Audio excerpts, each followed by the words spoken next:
So hello everybody. I think we can start for the second session about the how to fight information further. So we can have more like the conversation about the specific research projects and more like general perspectives about how to all the kinds of the efforts to fight misinformation in social media platforms. So we are gonna have three speakers for this session. First, we are gonna have the Kathleen Carley, who is the professor in the School of Computer Science at Carnegie Mellon University. And also we have Lisa Fazio, who is the assistant professor of psychology and human development at Vanderbilt University. And also we are gonna hear Adam Porter's perspectives, who is the assistant professor in the School of Media and Public Affairs at George Washington University. And this session will be moderated by the Raphael News, who is the JSD candidate at the Yale Law School and also recent fellow of ISP. Raphael, you can moderate the session now. Thank you, Jizu, for the introduction and for organization. So I think we're going to start with Kathleen. Kathleen is going to talk about social influence campaign in the cyber information environment. So Kathleen, the floor is yours. Okay, thank you, everybody, and good morning. So with respect to cyber influence, we've actually been working on the issue of how influence campaigns are conducted in social media since the birth of social media, and have a number of findings. We decided to apply these to the 2020 election, and we began collecting data from Twitter, Reddit, YouTube, and Facebook. And in fact, some of our earliest data actually showed the first attack an influence campaign directed for the US election began during the Canadian election. We followed key races, the Trump versus Biden one, as well as following key issues. And we applied this new framework that we developed called the BEND framework. The BEND framework looks at who is doing what to whom with what impact. It identifies the influencers, whether they're super spreaders, super friends, news agencies, bots, trolls, or cyborgs. Looks at, are they trying to attack individuals or communities? And what are the maneuvers they are using? For the maneuvers, we have the maneuvers that are both shaping content, such as engage, explain, excite, and enhance, or dismiss, distort, dismay, and distract, as well as those that shape community, such as backing, building, bridging, boosting, neutralizing, nuking, narrowing, and neglecting. For each of these, they have been operationalized, so we can actually measure empirically, based on the content of a media post, say a content of a tweet, what is going on. And then we look at measuring impact. Our argument is that you have to go way beyond the impact measures most people use, which are reach, which is like vanity metrics, how many people like my post, to actually measuring things such as echo chamberness, polarization, and the creation of mass hysteria. And for these, we've begun to collect measures. We found during the elections that bots were being used in a lot of different ways. They were not the primary sources of disinformation, but they were used as megaphones to enhance the message coming out from certain sites, and as brokers to actually build communities where none existed before. As megaphone bots, they were actually placed around actors who were not even necessarily important a priori, but were done during the election strategically in order to make sure that the kinds of messages coming out of those actors were held. For disinformation, these bots are often placed around what are called black or disinformation news sites. There are also a lot of them placed around the China and Russia and Saudi Arabian state-sponsored accounts, and would reflect out to the American public and other parts of the world everything that was said that was infringing on the US elections in some way. There were a number of forays that we saw and a number of different influence campaigns. One of the first things was that we found that the US leadership was portraying the pandemic with a political stance, even as early as in late February, whereas the medical community was portraying it as health and safety. This meant that in the US, from February on, there was a political campaign going on that became the election campaign around the pandemic. The next thing we found was there were political activism account things that began to go on. A lot of these were around Reopen America. And what happened in these campaigns was that bots and trolls and new actors would sign up on various social media platforms. You would get a spike in accounts. They would embed themselves around the controversial issue, pro-reopen, anti-reopen. And then bots and trolls on each side would begin to be used strategically. On the pro-reopen side, those bots would then begin attacking the leaders of the opposition. They would begin attacking the anti-reopen leaders. They would also start building ties among members of the pro-reopen side so that the group became more cohesive and more of an echo chamber. On the other side, on the don't reopen side, bots and trolls were busy spreading out like distracting messages, confusing the issue and making the group less organized, leading in the end to the pro-reopen group looking more coordinated, more connected, used more common hashtags, and so on, and they had many dismay campaigns that promoted this.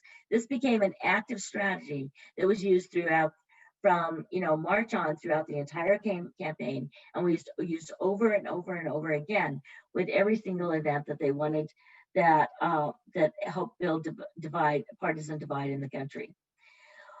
From a topic we found further with the reopen thing that, for example, bots like that girl Sandra 5 were busy out there operating across the different areas. So Michigan, North Carolina, and Pennsylvania, with all the Democratic governors were all attacked by these same set of bots, all trying to say that they were actually infringing on behavior.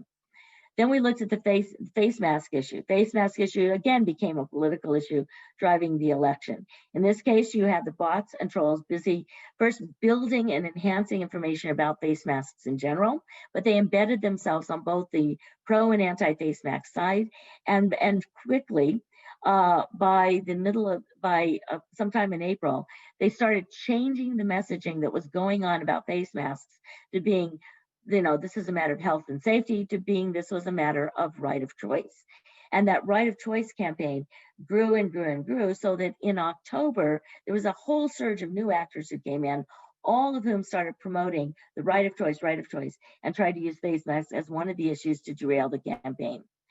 This also leached over into the anti-science work and the anti-mail-in vote and the election as fraudulent.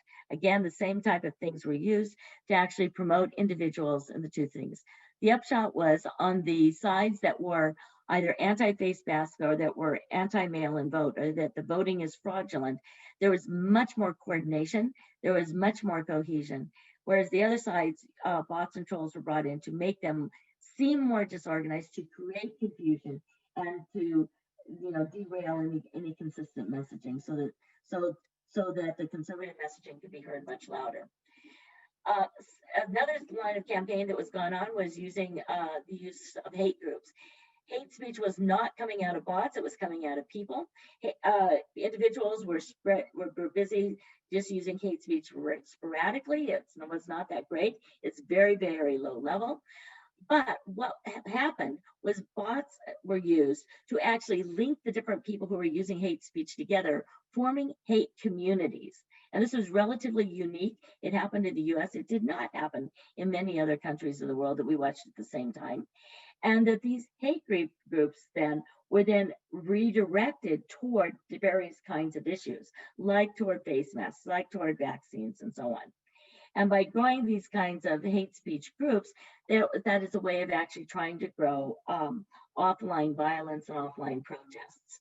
Again, the level of discussion about QAnon and the level of discussion on QAnon type issues, the level of hate speech discussion is relatively low, and it has about 1/3 of the actors, say on the QAnon side, are bots, whereas the rest are all kind of normal human beings. But in October, like around October 17th and 18th for QAnon, and October a little bit later for voter suppression, those ones peaked in late October, trying to actually, there was an increased surge that was very much aimed directly at the election. And those all then turned their attention to anti voting by mail and to voter fraud, and those have continued in the first few weeks after the election. The advent of Twitter and other groups of actually trying to take out QAnon posts and to actually reduce the amount of hate speech actually reduced the level compared to what it had been gearing up to be. But whether that was good or bad is an open question.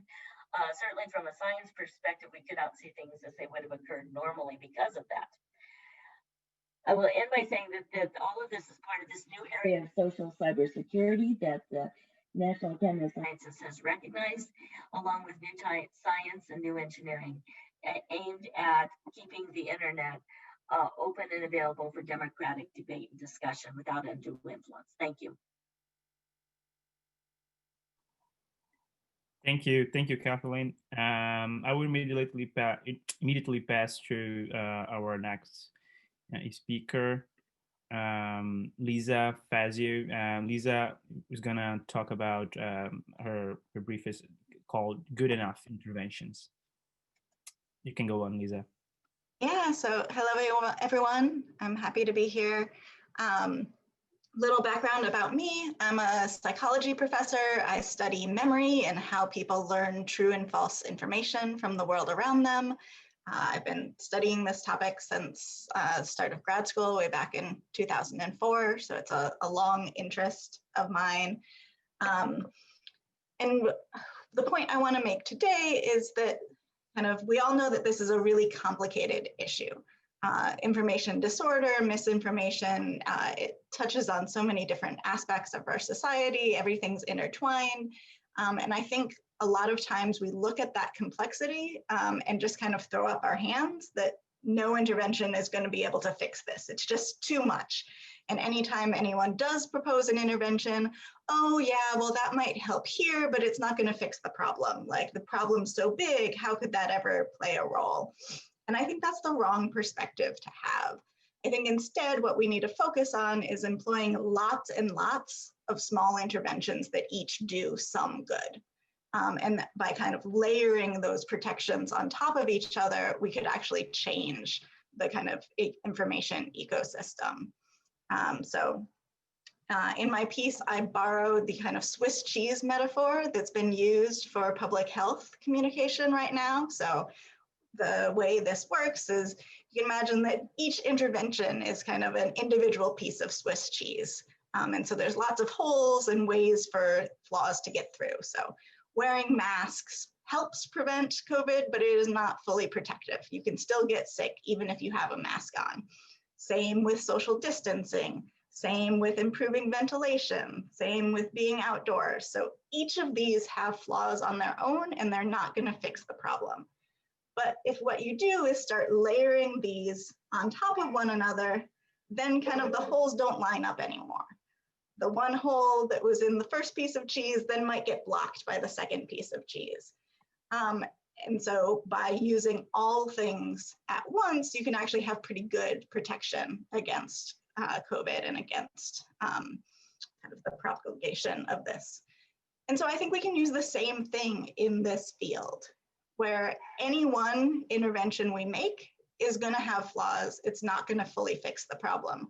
But if we can layer a bunch of them, then we can make big change. And so I want to encourage us to kind of make these small changes and acknowledge that small change can be good, rather than holding out hope for like the one quick fix that's going to magically make all of this disappear. So some examples of things that we can do that we have research against. One thing I argue in the piece is that we sometimes think of the role of fact checks in weird ways. So yes, one useful point of fact checks is to inform the public about what's true and false. But I think it's also as important or more important that fact checks also play a role in kind of letting politicians know that someone is checking them and that someone cares about whether or not what they're saying is true. Brendan Nyhan has an old study that kind of, they actually did an experiment with state legislators where the kind of threat of being fact checked did decrease the amount of lying they did in their campaign. That of course only works if it matters that they're being proven wrong. And I think we've shown that that is not always the case, particularly in the US. So there's studies that have shown that kind of getting a fact check, when people read a fact check, it might change their belief in that specific piece of misinformation, but it doesn't necessarily change their voting behaviors or things like that, or their opinion of the candidate overall. But there is some interesting evidence that that's true in the US, but not all over the world. So when you do the same study in Australia, where they have ranked voting, Hearing about the kind of lies that a politician has talked about does change voting behavior or intentions around voting behavior. And so changes to our voting system, implementing ranked voting, might help us get out of some of these quagmires. In our own lab, we've done work showing that if you can get people to pause and think about what they're looking at, so we ask people to explain why headlines are true or false. That pause, that consulting of their prior knowledge, does reduce their intention to share false news headlines. So it doesn't change their intention to share true headlines, but it decreases their intention to share false headlines. And David Rand and Gord Pennycook have research, along with Nadia Bashir and many others, showing that these types of pauses and accuracy nudges can be effective. And so, yeah, overall, I just want us to push towards implementing lots of these little things that we know can kind of help on the margins. And rather than hold out for the one big thing that's going to fix everything, we should be more focused on what are the things we know will do some good, and how can we implement many of those at the same time. Thank you. Thank you very much for your contribution, Lisa. Now I'm gonna pass to Ethan Porter and Thomas Wood. We'll be talking about Facebook responsibility. Ethan or Thomas? Yeah, hi, I'm here. Tom, I think maybe here as well. Thank you so much. This is a great event. Just thank you for the organizers. I want to begin by just echoing Lisa's point that sometimes in this literature, I think that there's a tendency to get too pessimistic or cynical about the capacity of interventions to sort of address or attack the problem. I think there's good evidence, solid evidence, replicated evidence that various kinds of interventions can actually reduce, we might think of information disorder pretty effectively. Not entirely, not perfectly, not for everybody, and not to the extent we might desire, but certainly more so than the most pessimistic expectations might have. The study that I want to talk about with you today is in my mind, further evidence of further reason for that optimism. Tom and I conducted this study last spring. The study was conducted on a simulated version of Facebook. Facebook, as some of you know, has done research partnerships, but has not actually let researchers conduct independent randomized trials on their platform. To get around this limitation, Tom and I worked with an activist group called Avaz. Avaz built us a simulated platform, a simulated version of Facebook that we could manipulate. We didn't take any money from Avaz. They built it. Around specifications for randomization that we needed, but again, no benefit. This is a research relationship. I just want to be clear about that. The study proceeded as follows. We recruited participants from YouGov. These are pretty large samples both times, US-based only, and were brought into the platform in which they would see a version of the Facebook newsfeed. Facebook newsfeed is what you see when you log on to Facebook. And for the purposes of this experiment, people saw two news feeds. First, they saw a news feed which contained at random between 0 and 5 pieces of fake news.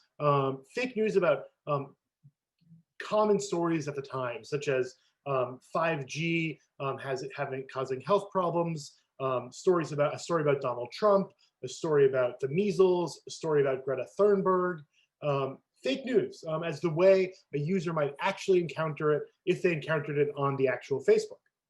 I want to be clear, we didn't sort of force our participants to read anything. We didn't compel them to see fake news. We just sort of said, here you go. They could then click forward and they would then be taken to a second news feed. And on this second news feed, there were factual corrections displayed. These factual corrections were, again, at random, factual corrections to fake stories the users had seen on the previous newsfeed. The fact checks, the fact checks or factual corrections, whatever term you want to use, were displayed in forms similar to how they might be displayed on Facebook, and indeed how Facebook has often displayed factual corrections.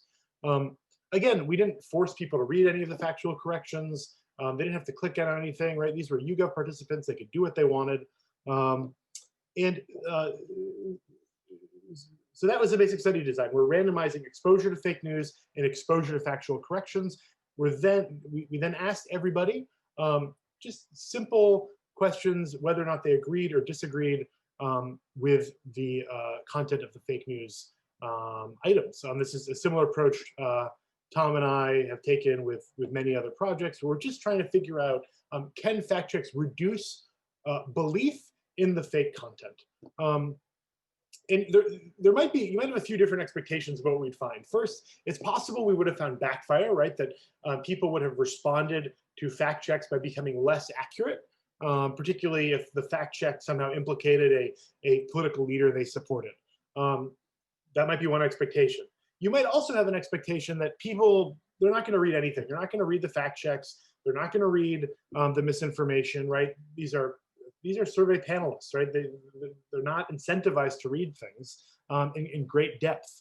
The third thing you might expect is that if people read things, they're going to read them and they're going to be made ever so slightly more accurate. We didn't observe any of those three things. Indeed, we observed large, significant increases in factual accuracy as a result of exposure to fact checks. The effects were observed across issues, and they were also observed across experiments. We ran this experiment twice to see if it replicated. We made tweaks each time to the sort of simulated platform that we relied upon in order to make it even more realistic of Facebook and sort of approximate Facebook ever so more closely. So fact checks work. They can work on Facebook. But there's one really important distinction I want to draw between the platform we used and the platform that actually is Facebook. The difference between our simulation and the genuine version of Facebook is that we showed fact checks to users immediately after exposure to misinformation. Now, Facebook, of course, as I'm sure everyone on this call knows, is involved with, does fact-checking partnerships. They do fact-check items. But if you or I are exposed to misinformation on Facebook, we are not necessarily compelled to see any fact checks ever in our news feed, right? So if you go on a website that's fake, that's just full of fake news right now, you go on a Facebook group and you see some misinfo, even if that misinfo is later fact checked by Facebook, you are not necessarily going to be alerted that you saw fake news. You are almost certainly not going to be forced to see a fact check. So that's a big difference between what we did and what Facebook does. And to me, the implication of this is that when we talk about information disorder and we talk about the problem of misinformation, some of the culpability, I think, has to be attributed to Facebook. Some of the blame has to be laid at Facebook's feet. These platforms have decision-making capabilities. They can make choices about the structure of, about their structure, and they choose not to make them. And I think it's really important to keep in mind. Sometimes I think as scholars of misinformation, we want to sort of attribute blame to our fellow citizens. We say, oh, they're just so susceptible to misinfo, and that certainly can be true. But part of the problem, and indeed I would argue a pretty profound part of the problem, has to do with the choices these platforms are making. Thank you so much. I look forward to the discussion. Thank you very much, Ethan. I think I will introduce, moving now for the questions and parts. I think I will introduce some questions, and but the audience can start raising their hands or posting questions on the chat, and then when we have already some questions. So I think one first question is somewhat related to the last panel discussion, and it would be directed, I think, to both you and Lisa, Ethan, about fact check and sort of so the discussion has been somewhat heavily on if fact check works or doesn't work, right? But as you have mentioned, and also discussion on last panel have mentioned it, and Lisa, there is also a discussion about under what conditions fact check works. And I was wondering if any of you can talk about what do we know about that question. So you start your talk mentioning that And one of the problems is that people get disinformed because they see the information, they don't see the fact check. And but that asymmetry may not hold in certain circumstances. So what it is, I mean, what do we know about that? I'll leave it like that, and best to you. You or Lisa or even Kathleen can talk if you want. I'll jump in first. I think the current evidence we have is that fact checking works quite well if people read the fact checks. If you can get people exposed to them, if they pay attention to them, it does help correct beliefs. I think the important things to keep in mind are that correcting beliefs doesn't necessarily mean that that's going to change everything about the person. You've just corrected that one false belief, but that's still a good thing. And so I think we're overly concerned with negative effects from fact checking. I think there should be more corrections in our daily lives, not less. Yeah, I would second that. I think at this point, when we talk about the effectiveness of fact checking, again and again, researchers have shown that the average effect of fact checks is increased accuracy. So we talk about circumstances where they don't work or conditions where fact checks don't work. You know, of course, I'm sure they exist in the world, but I think most evidence indicates that the most common circumstances we can think of, they're going to work. So in my book False Alarm, also with Tom Wood, you know, we show at length that fact checks, even when targeting a co-partisan, right? So if I'm a Republican and I see a fact check that targets Trump, or I'm a Democrat and I see a fact check in our book it targets Obama, people, you know, or any other Democratic politicians or Republican politicians, the average effect is greater accuracy anyways. Now, to be sure, you know, people might be less eager to become more accurate when a co-partisan is targeted, but we do not observe backfire, right? I would also just say, and also I think this is a really important point, when we say fact checking works, it's important to sort of understand what that means. It means that fact checking can reduce belief in misinformation. As Lisa put it, doesn't change everything about a person. I think sometimes that disappoints us. But you know, you know, that I think that's what the evidence suggests at this point. So I would add that fact checking is useful and can work in some circumstances. But what is important to keep in mind is that for people who are very far gone and almost believing things at a conspiracy level, okay, fact checking will not change their minds. So it's not going to solve all issues. And secondly, the vast majority of disinformation storylines out there are being spread in such a way that fact checking alone will not spot them, will not correct them, and will not solve them. And an example is the anti-vaccine disinformation. For example, anti-vaccine information is being spread using internet stories such as, my girlfriend did not get her kids vaccinated and they do not have autism. There is nothing factually incorrect there, okay?